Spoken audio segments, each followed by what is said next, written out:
Our job as parents is to embarrass the hell out of her. Staying warm, their outdoor wood boiler. So today's video, outdoor wood boiler, fireplace, wood stove.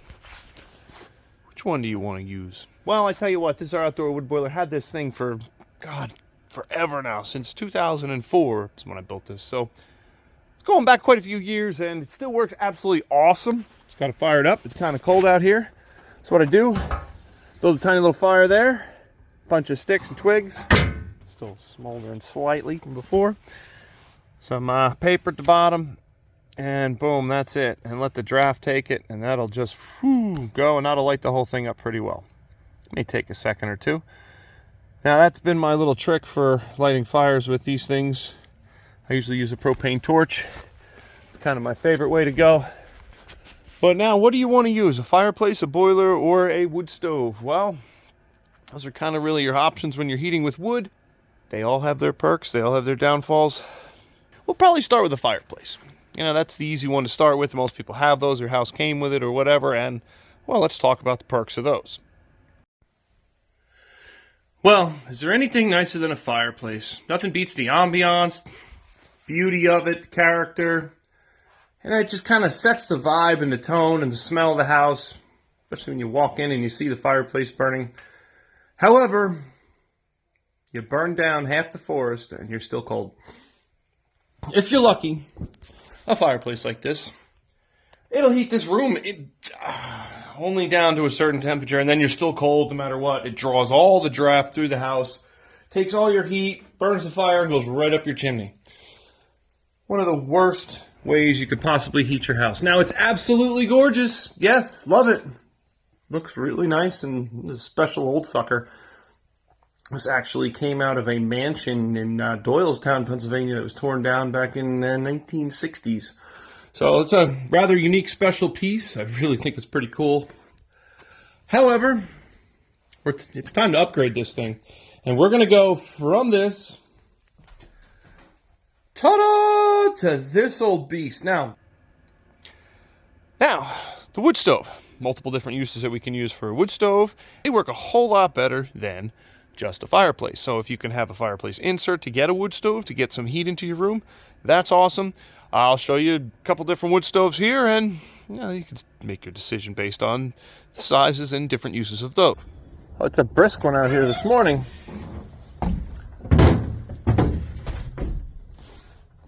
Let's talk wood stoves today. I'm going to fire this one up.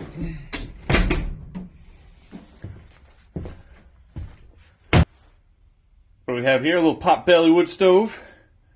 Running up, vented out the window. Fancy little chimney. Nothing special. Open this thing up here in a minute. I'll show you what it is. Burn a hole in this thing. It's a pretty neat little sucker.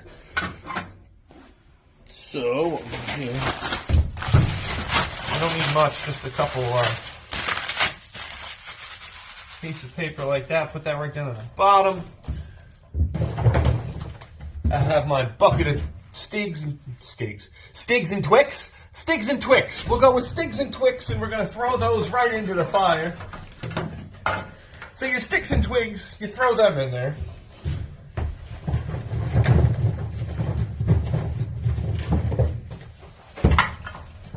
Can you load it through this door? The cool thing about this fireplace, wood stove, is it has, the top comes off and you get the fire going, you just throw all this stuff right in through the top. It makes it even easier to load it.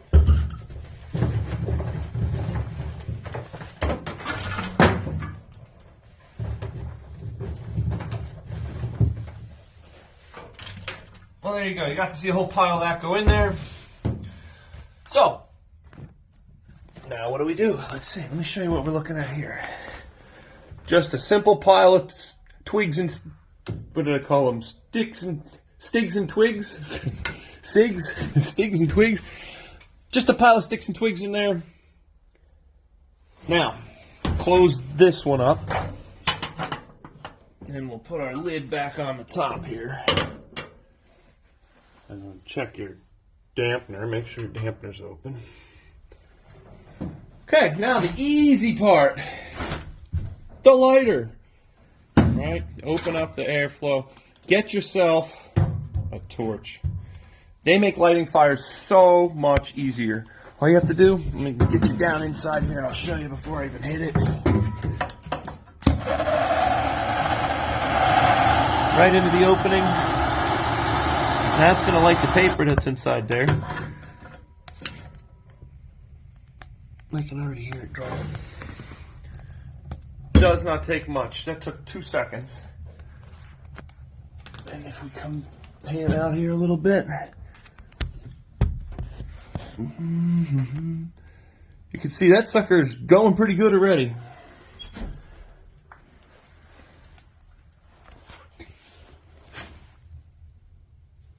Okay, we'll let this light up a little. You can see down in through there.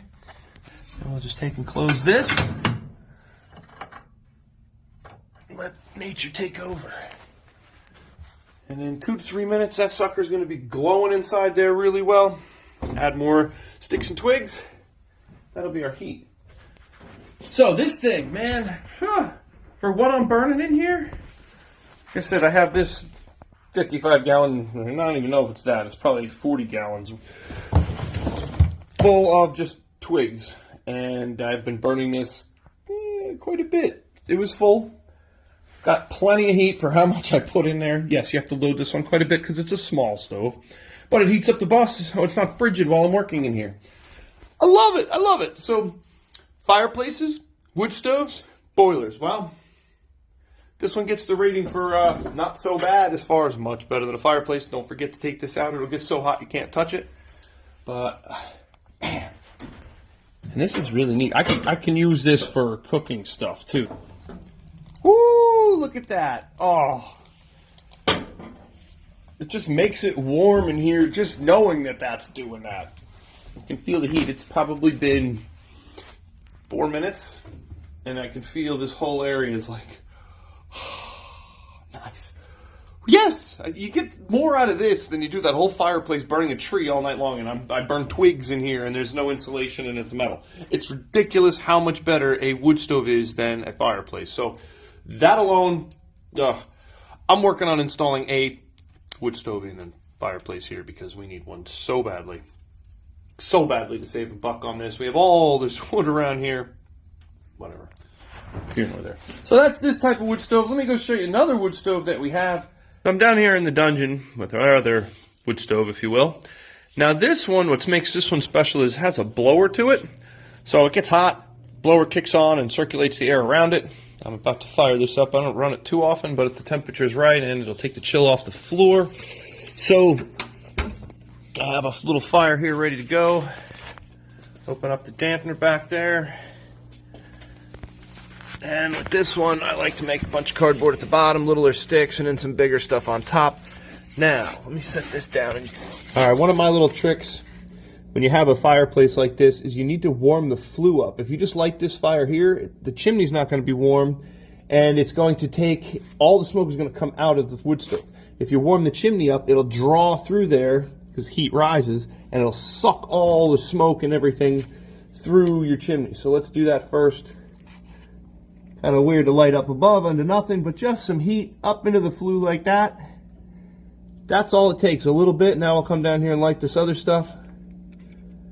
And it's already been a draft right up top because of that. A little bit of pizza boxes work perfect for this. And as soon as you get this going, you can almost close it up. And it'll get a draft and it'll light the rest of that absolutely perfectly. Just about. I don't want to completely close it. If you look like this, you can see the air is being forced through there and really lights the fire really quick. So that took 2 seconds to light this up.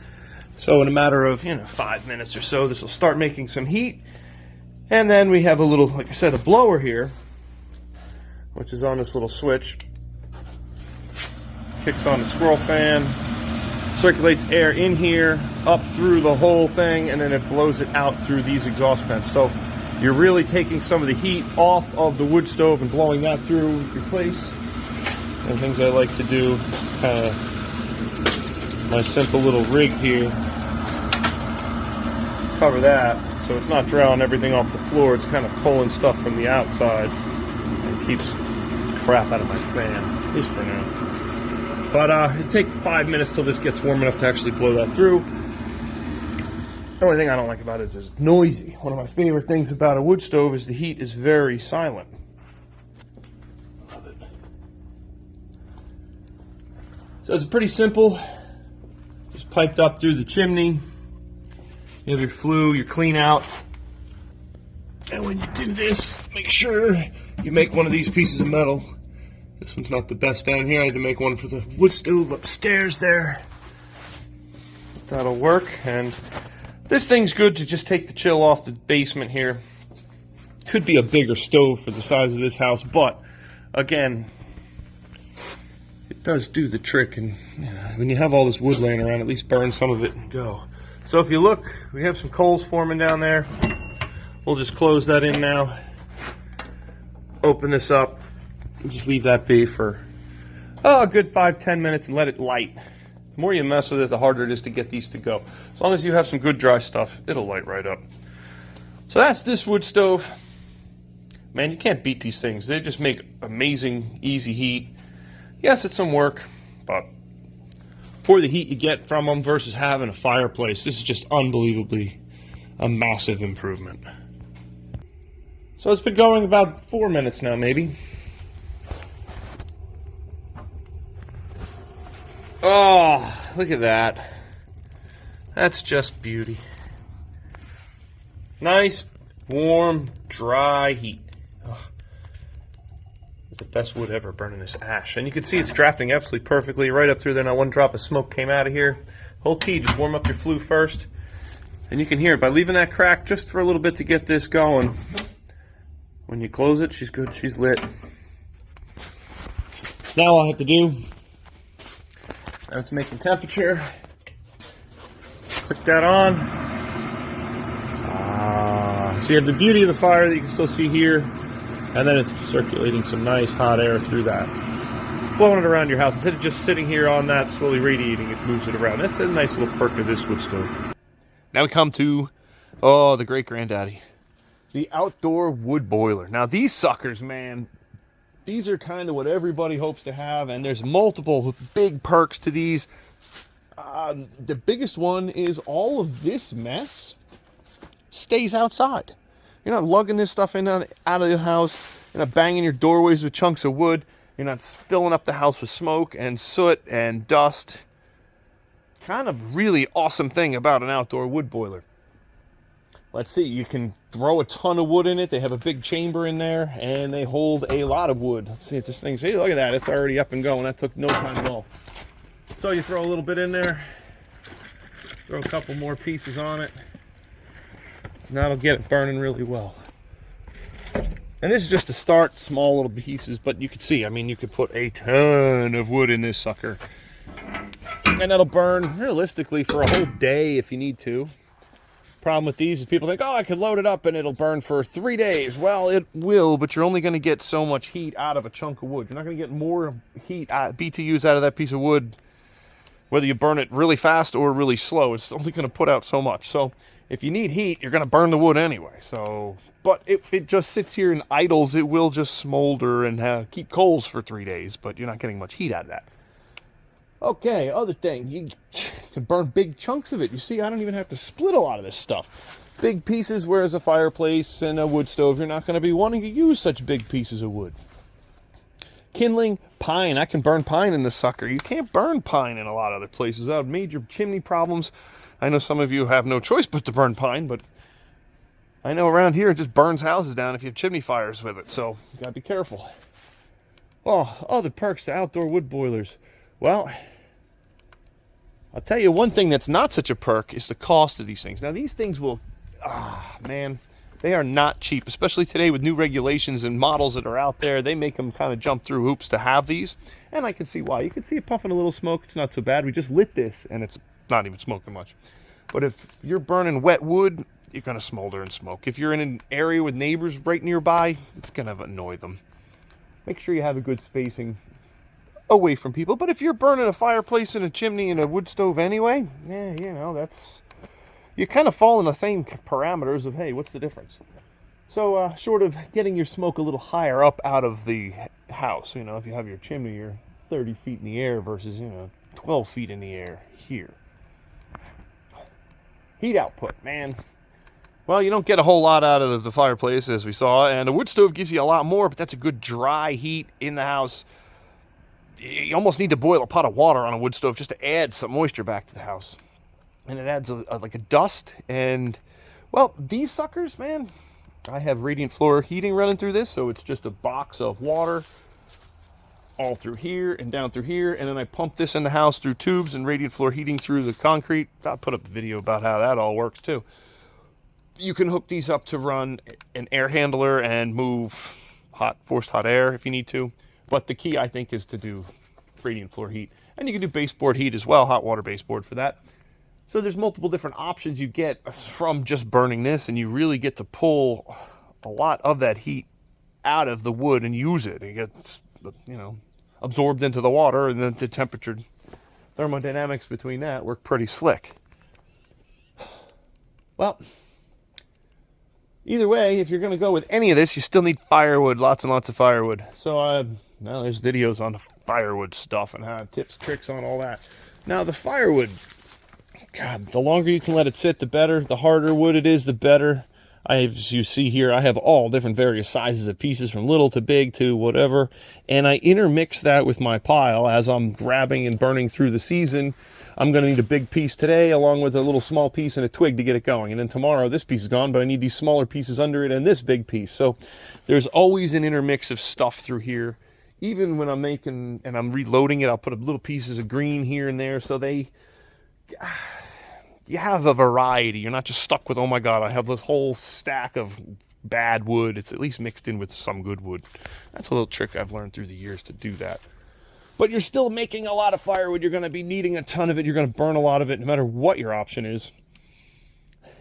Just depends where you want to keep it, and being able to have it outside with the wood boiler, that's the way I kind of like it. It is different heat. It's quiet in the house. I guess wood stoves are quiet too. Something about the way heat hits you with a wood stove, I will say, is a little different with this. I know when I'm hanging out in my bus and that little wood stove gets going, it's like, oh. Meanwhile, this, it's hot. It's warm in the house. It's hot. The floor is nice and warm. You don't notice it so much. But maybe that's one of the luxuries of life, is that you don't notice that the heat is there or not there. So it's, with a wood stove, you know it's there because you smell it. You can kind of feel the dryness.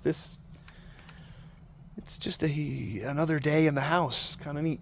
Short of, you're always going outside to load it. Now, that's another problem with an outdoor wood boiler, is you're always going to be out here 2 or 3 times a day to put more wood in. And okay, you can load it up a lot, but then you still need to shuffle the pieces around at the end of the day to make sure they're burning on the coals, throw a few new pieces that it catches to keep it going. Now, if you have your wood stove in the house, you're still going to have to come outside and get a whole load of wood and bring it in the house anyway. Kind of, maybe it's a once in a while thing, not all the time whenever you need heat. It becomes work. It gets you out of the house. If you have the option to build a boiler, man, I would take it, because for what I have into this thing, God, I paid $2,000 for the steel to build this back in 2004. So that's my cost to heat my house since 2004, short of cutting a ton of firewood and my time to do that. But the overall cost, instead of buying propane, you look, I have a propane tank right there. There used to be 4 of them here. Yeah, and it would go right through those tanks. It was like, whoa, whoa, whoa, whoa, whoa, this is not going to work. So I took the money I was going to buy propane with and built this, hoping that it would do something. And, well, here we are, 20 years later, and it's still doing something. Ching, ching, ching. I love it. Right now, this little bit of heat, my fingers are frozen. But, man, that's nice. Nice stuff. May look ugly, but, man, there's some big savings right there. So what are you going to do? You're going to stick with that old fireplace that you're freezing? You're burning the whole forest down because, oh, man, it's nice. And you get, I'll tell you what, one thing about a fireplace, you get that radiant heat that's kind of melts your skin on this side. Backside's frozen. And all the heat from your house, whoo, right up that chimney. God. Wood stove, at least you can feel it and you turn this sucker, man. You're heating your whole house evenly. It's another perk. So it costs a lot, but I don't know. It's a big reward for what it is. Now make sure you check around on a lot of these boilers. Some of them, they're made all different qualities, thicknesses. I think the reason mine lasts so long is because it's 1/4 inch thick steel, and I know a lot of them are not that thick. So there's that perk. It's nice and easy to weld this if I ever need to, if I have a hole. That was my plan. I still haven't had one, so fingers crossed that okay, if I have to start patching stuff, hopefully it's just a hole here and there. And a lot of these other boilers, they're so thin, they turn to Swiss cheese, to where you patch this little hole and then pink, it springs a leak here, and then it springs a leak here because there's just nothing left of the metal. Good quality steel makes a difference on that. God, look at this thing going, man.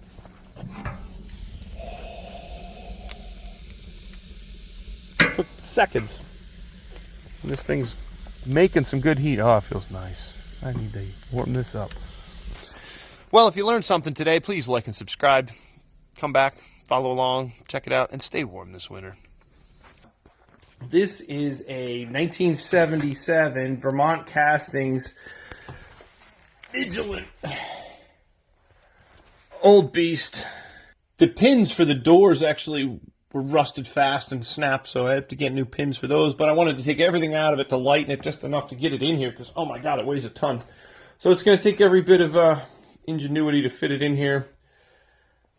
Need to make sure we have enough protection for the floor. Have to take out the enclosure for the doors, and I had to flip this piece that was going up this way. I'll be able to put the flue through the chimney and make a little piece up there to block the panel. 50 things to do. But now we should have a ton of heat coming out of this sucker. This thing should cook for 20 hours and have tons of heat. Big, solid cast iron with some vents and stuff. This thing, I don't know if this is the model that can burn coal. I think it does, because it has coal chunks in there. So it's going to be a big difference. So wood stoves. I'm a big fan of wood stoves if you're going to be heating inside your house at all. Obviously, you could see what the little guy does in the school bus, so can't wait to see what this guy does in the living room. And sure, we're going to lose a little bit of the beauty of this, but I'm going to do everything I can to maintain that. Of course, I'm going to have to keep this pretty far back so we don't cook any of the gorgeous fireplace there and surround. But we really want to have some good heat coming out of this. We have all these dead trees, and it's to pay for oil when you have a free source of heat. I've never paid for heat in my life, so it's kind of a, well, it would be nice to start now, that's for sure. But we'll see. Still keeps me young and active, and I still have a ton of trees that have to come down and get cleaned up anyway. So either way, I'm going to have to get rid of it and do the job or pay somebody else, so I may as well profit from it. But look at that. That should come out pretty nice once it's in there. Okay, you can see how nice this thing turned out. Let me grab my mitten here. It gets hot quick. So you have these doors that you can open. Gets us into the fire. Okay, so take off. Now I like to put a pot of water on this. I know you're going to say, oh my God, that cast iron pan, you're ruining it. It was already well shot. And you can easily salvage these, throwing them in a campfire and recooking them if you ever need to. They're cheap nowadays. You can buy them everywhere. This wood stove, the cool thing about this, to load it, you just flip up the top. And it looks like all the heat's going to come out, but you could drop big giant chunks right down in there. And all the smoke and everything is drafted right up through the chimney. Also has an insert to burn coal, which is really kind of slick. So the other thing, going to back up here. That's what I was talking about making a thing to block so the stovepipe can go through and into the chimney itself. And then everything is sealed off and you're good to go. So this kind of wood stove, oh, she made all the difference in the world. This room, whole house is so hot now versus what it was. I love it. I mean, we're burning 1/10 of the wood that we were burning before. Unbelievable. Luckily, I've had this thing just sitting around, so it's pretty slick. Put this back up here. So, managing to heat our house for practically free. We have a whack of firewood that we can bring in here. I would not recommend storing much any more than that, due to the fact that as it warms up and dries out, bugs come out of it and they will get into your house. So if you have a big pile of firewood, you only want to have enough that you're going to kind of go through it pretty quick. This is lasting us about 5-6 days right now, which is surprising with this little guy. And I mean, it fits the beauty of the whole thing pretty well. Let me try to get a better shot here for you. And, you know,